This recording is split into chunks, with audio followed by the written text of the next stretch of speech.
and welcome to Coffee and a Conversation with Capital News. I'm Jacqueline Gelano and I'm joined here today with Greg McCune, who's running for MLA of Salmon Arm-Shuswap as an independent candidate. Greg, today I do have a serious question for you before we begin. Sounds good. How do you take your coffee? Just straight, black. Well, we can arrange that for you, thank you.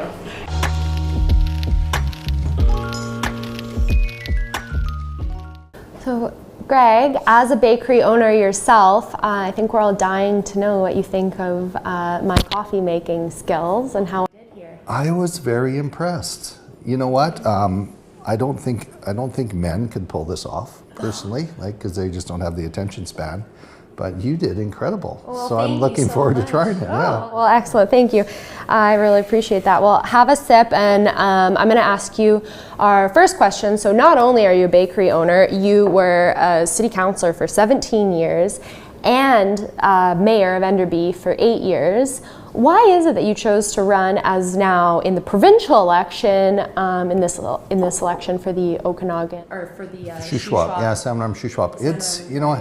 Thank you. I never, my intention never along the way anywhere. I'm still a planner. I like to write things as opposed to the technologies that we have that make our lives better. But so never did I ever write, become the mayor, do any of those things. And even for this is never a passion. But I got to the point where I have a 25-year-old son and two daughters, 23 and 19, and just having dinner with them or coffee, you're sitting around and you see their, you know, and we've worked hard in our business. It's a very difficult business owning a bakery. So they've worked hard. Hard's not a thing, but their opportunities that they hope for just aren't there. They're not there for young people anymore. And I don't know if it's just technologies and the lack of direction or the lack of leadership for that matter. So a lot of it had to do with that. As a small business owner, I was also frustrated with there was always something new. There was a new tax, it was a new this, it was always something to make business more difficult. So at one point I decided actually that I was going to just become a small business consultant and just go out and try to lobby the governments to ease up a little bit, let us try to do our thing. You know, small business, for that matter, is the majority of the employment. So then I got a call actually from our MLA, Greg Kylo, and he just said, "Oh, I just announced my retirement. You should consider it."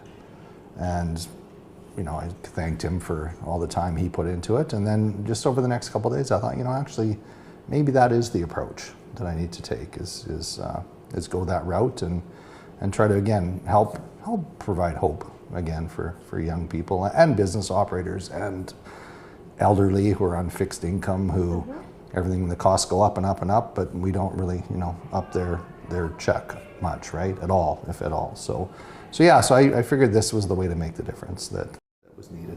Mm-hmm. Well, now, so you've addressed and spoken about the business side of things, but I want to know what sort of other issues are facing, you know, your riding, and what unique challenges are presented to the people living in the Shuswap area. Well, the Shuswap is known for two things. We're mostly known for tourism, and if you cross paths with anyone in the province, they're like, "Oh, we vacation in Sunnybray, we vacation in Sycamoose, we vacation somewhere." So that's probably the number one thing, but it honestly is one big farm. Like, we're just a million dairy farms and crops, and that's been a struggle for them too, with the climate changes and you know, the droughts and the crazy winds and everything that's happened. They're having to adapt, and we don't have a direct passion or understanding, I think, as Canadians, where our food should really come from, and we have the ability to produce it here. So why not? Why are we not 100% feeding ourselves first and then getting our products out into the world? So I think that's the two things in the Shuswap that are, you know, obviously tourism brings those opportunities and jobs for young people, especially in tourism. But then from the farming, and it's like, I talked to a gentleman yesterday there, his son's 14, and that's the fourth generation. And he's hoping his son will continue, but now all of a sudden there's, drought ratings that they have to try to deal with. And there's, even though they've managed their water supply for 130 years on their own farm, some years they have more water than others, but now they're kind of being told by the government, oh, try not to use water this year. And they're like, well, why? This is a year we actually have water, you know what I mean? That type of thing. So I think, just supporting those businesses and farms and people's lives to succeed at what they do. When you talk about support, I am interested to hear exactly what that means. So what would you would you be bringing to Victoria, specifically maybe to bolster the tourism industry or to help the dairy farmers and the crop farmers in your community? Yeah, and that's a great question. So I think you truly have to understand what's happening. And as the mayor of a small community, there's two gifts I received. One was having the bakery, and people just coming in to purchase a donut and a coffee, and they, when you say, oh, how's it going? They tell you. Yeah. They tell you, no, we're struggling with this. My son, my grandmother, my wife, and so it was a really eye-opener to have that type of business where you were so connected with your community. And then as the mayor, I'd go out to get the mail, for example, and it's 2 hours. It's 2 hours to walk and get the mail because you meet people at the mailbox, and they're concerned about why that road has a pothole, why we're having to go borrow money for the new water system. And so that ability to listen to people. I also had 4 sisters, so I didn't get to talk till I was 20 also. So I became a good listener, and I think that's what we have to do. We have to listen to the people in Shuswap, find out what is needed, and that's what you'd end up in Victoria fighting for. And as an independent, you've got that freedom to do that. Yeah, and so I want to talk a little bit now about being an independent, running in this election. Historically, independent candidates don't have a lot of power when it comes to making decisions. This year might be a little bit different because of all of the candidates that were formerly BC United, and then when Kevin Falcon withdrew support for candidates, many continued on, such as yourself. What is the benefit of voting for someone like you who was with a party and is now independent? What's the benefit of that? And that's a great question, and even for myself, when I was in that 7 to 10 day period where I didn't know what to do, and I heard from people where they felt they didn't like just the 2 choices, they wanted something else. And as I did a bit of research on the independent, I found, again, in the past, typically it's someone who's mostly really angry, and they're going to throw their name in as an independent, and they're going to run, and they're going to do what they can do. Where under this scenario, because of the quality, 5 current MLAs that are running, along with some very strong independent, or people that have chosen the independent route in some communities, it is different. And I had to earn the nomination for the BC United, so I spent 4 months traveling around, and I ended up talking to about 4,000 people.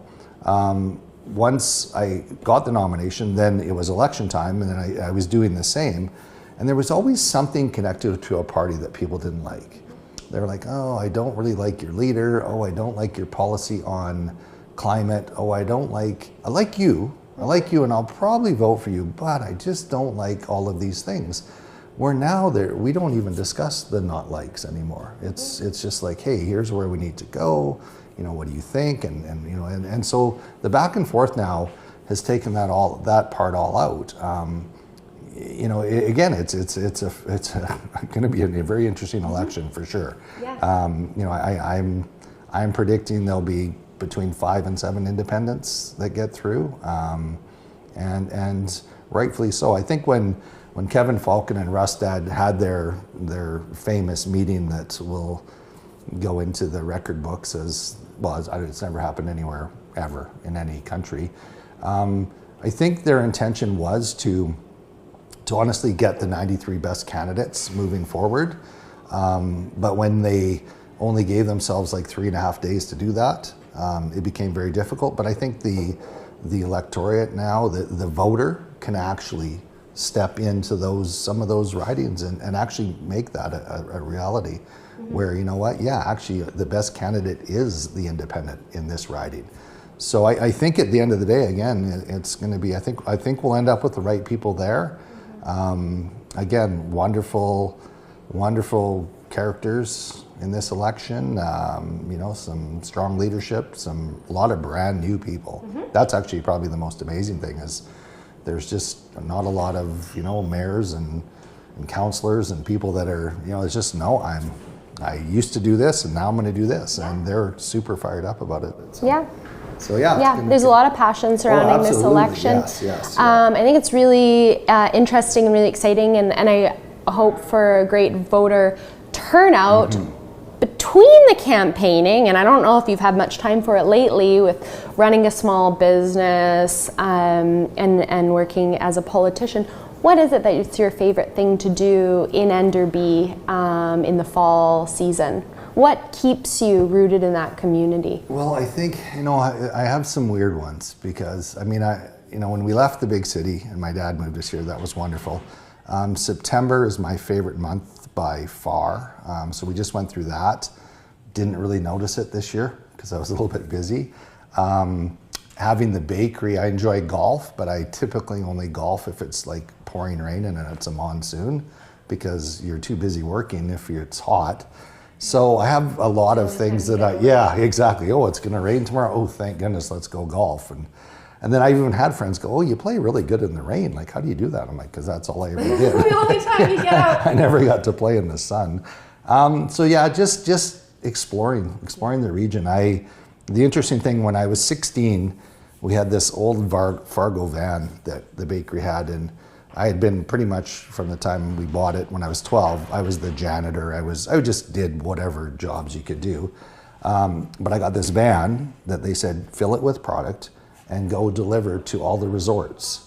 So go up one side of the Shuswap and go down the other side. So that's what I did for my summer job, was just driving. And so when I went on this venture, it was through that same area. So, you know, you turn onto Sunnybrae Road and it took me right back to being 16. Like, oh, I remember this. Oh, I remember that store. Oh, I remember the Callahans that owned it. They were the nicest people. I wonder where they are.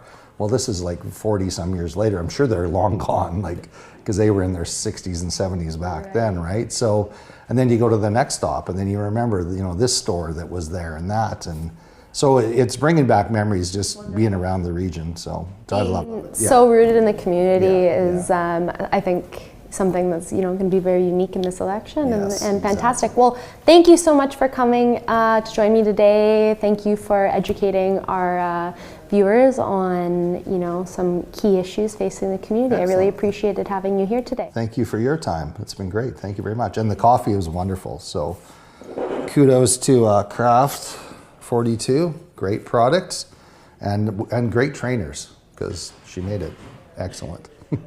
Thank you. Thank you.